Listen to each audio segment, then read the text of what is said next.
We love Mrs. Rodgers. And you're watching Rider News.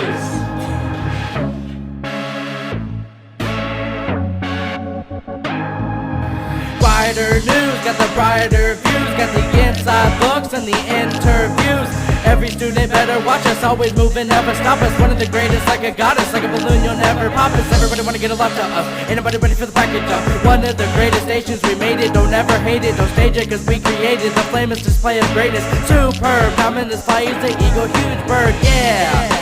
Watch it in advisory, watch it in the library. This should be your primary amazing news source. Going through the school course, understand the news sports. Every Wednesday 2-4 in a month. Brighter sun, here we are and here we come. Yeti go, Yeti flow, everything that you should know. My name's Retrax, know you've seen that. Everything that you know, we mean that. Brighter crew, tighter screw, that's what we call Rider News. Thanks to DECA for that shout out they gave us this week.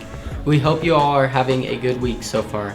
As we near the end of April, there are still plenty of things at Port Angeles High School to report. It's Wednesday, April 24th, and I'm Cade.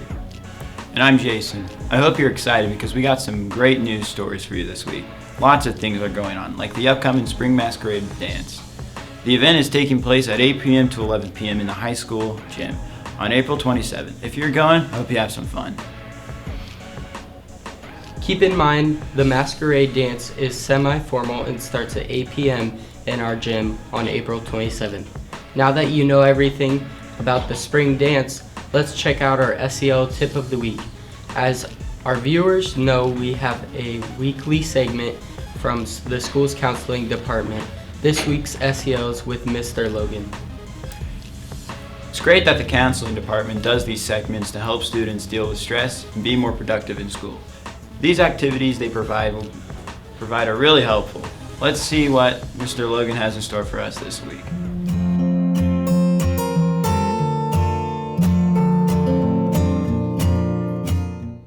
Hey, good afternoon, team. This is Mr. Logan here with your SEL tip of the week.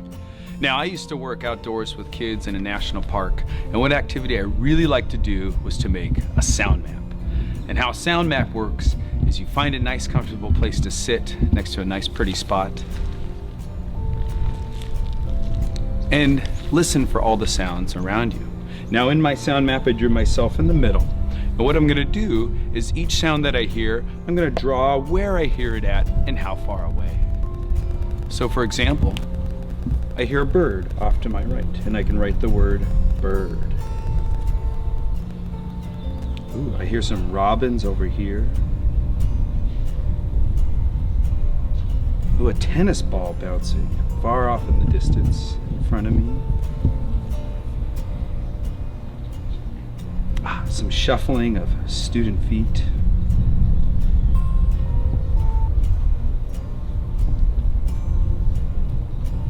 Ooh, wind blowing through the trees. One of my favorite sounds.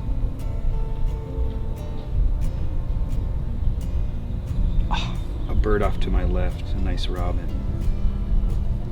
Now this works in really pretty places or sitting around on campus, but you can also do it as you walk through Port Angeles High School. So you can use a sound map as you walk around campus.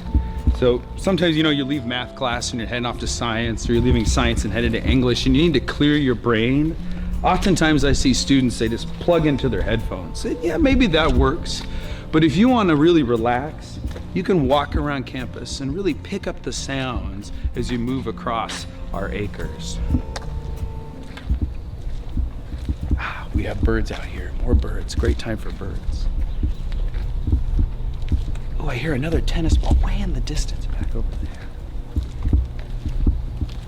And really allowing your ears to listen really deep, just as I find it to be really calming and really relaxing. Sometimes I even do this too. I step out of my class and I just kind of listen, just really deep.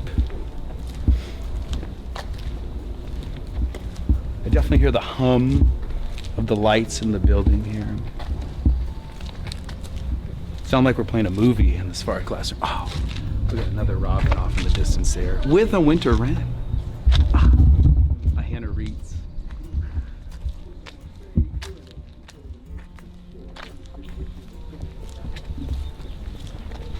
There's some birds we didn't hear earlier, way off in the distance.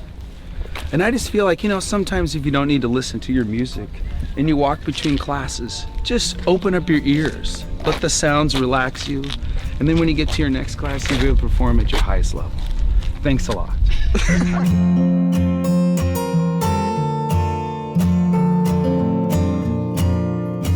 Thank you, Mr. Logan, for that SEL segment. I hope you learned something and that the techniques presented each week help you through the rest of the school year.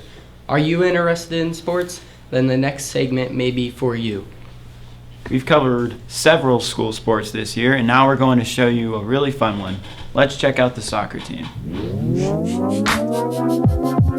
All right, we're here with Andrew Methner on the boys varsity soccer team. What position do you play? I play striker in midfield. All right, and what's your favorite part about soccer? My favorite part is playing on the field under the lights with a good atmosphere. All right, and what's your biggest competition this year? Squim. All right, we're here with Andrew St. George. I'm the boys varsity soccer team. What position do you play? Center mid. All right, and what's your favorite part about soccer? Playing soccer. All right, and what's your biggest competition this year and why? Squim because they're undefeated. All right, have a good day. Mosley, the boys JV soccer coach. How long have you been coaching? I've been coaching since 1981. I started out at a junior high school in the Seattle area, coached at Bellevue High School for a number of years, and this is my 12th or 13th year with the boys. All right, and how'd you get introduced?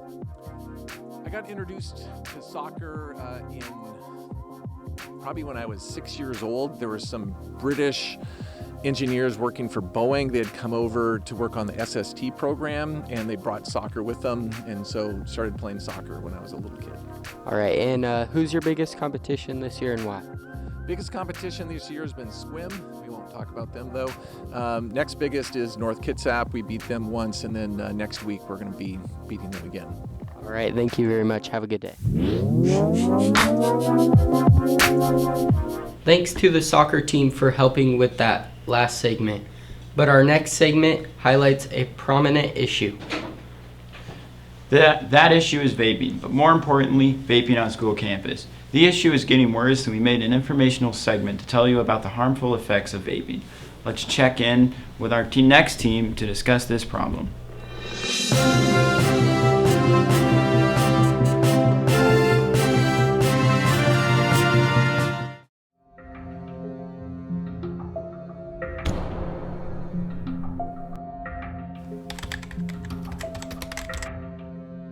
Hello, I'm Jason Gladfelter, and this is a Rider News exclusive.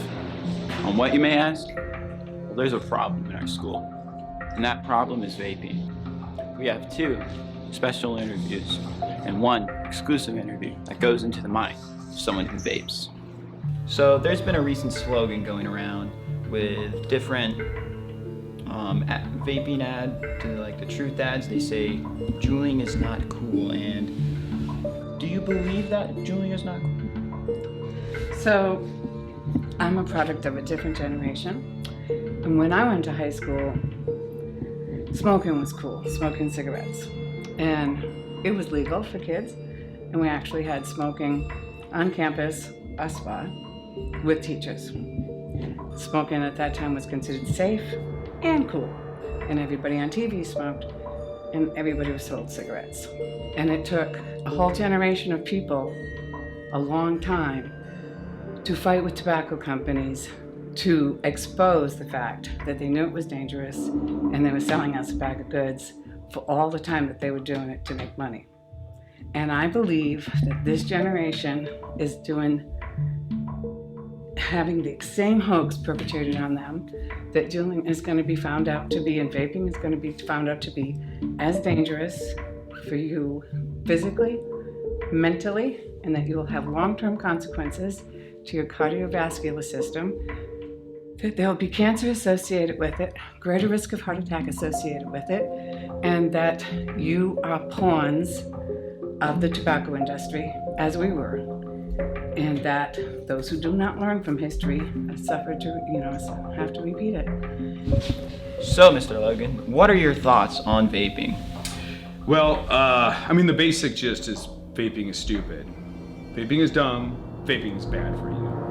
And I'll tell you why. So my best friend growing up in high school, he joined the military and he became a smoker. Big time smoker, likes to smoke. We hung out, he would always smoke all the time. And his years of smoking, we were talking the other day, he came to visit, and his years of smoking has left his sense of taste really weakened. He can't smell as good, and the guy always stinks. Always stinks like smoke. Smoking claimed my grandfather, he was a smoker for many years, and he died of lung cancer.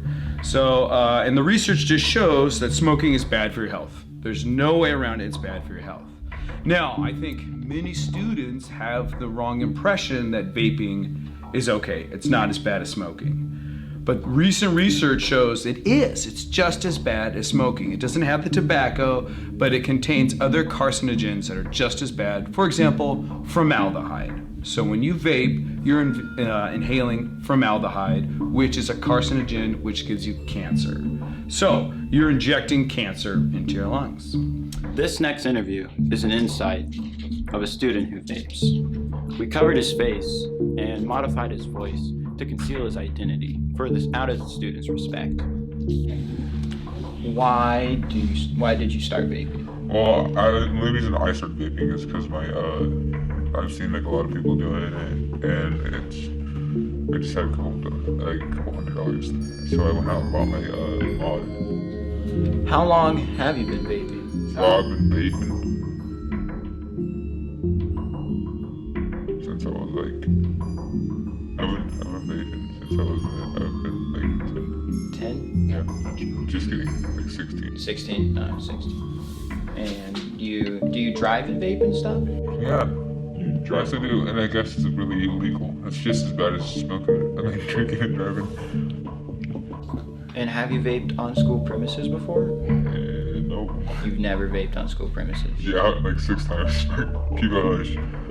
Vaping is a serious problem in this day and age. We can all agree that putting chemicals in your body is a dangerous thing. These dangerous chemicals can make you susceptible to getting addicted to more dangerous drugs. So don't do it.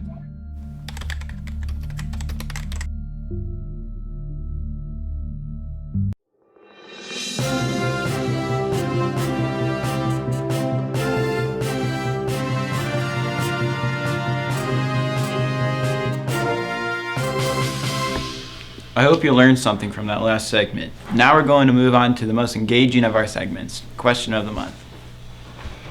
The question of the month is different, as we went around and asked students and teachers what their opinions are on the new cell phone policy. What do you think of it? Be sure to check in with us next week for the next episode of Rider News.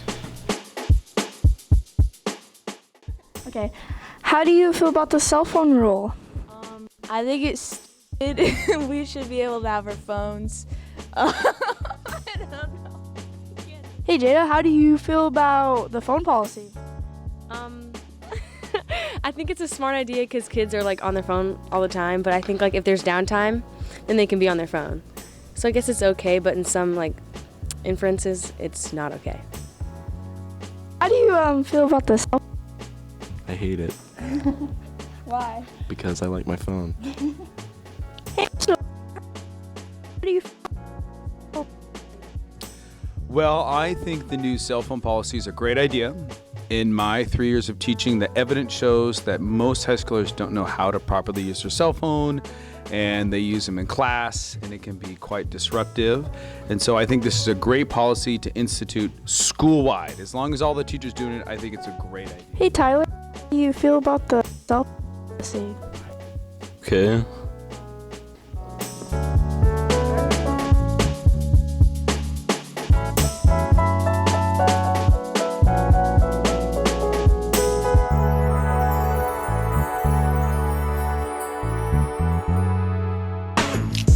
Here at the Health Center, we provide medical services for your students and behavioral health counseling services. All right, we are in room 404 across from the administration building, right next to the stairs that lead up to the cafeteria. I am here Tuesdays and Thursdays from 8 to 12. Medical providers, I have 2, and they alternate Tuesdays and Thursdays, and same thing with the counselors. They alternate Tuesdays and Thursdays. But we're here 8 to 12.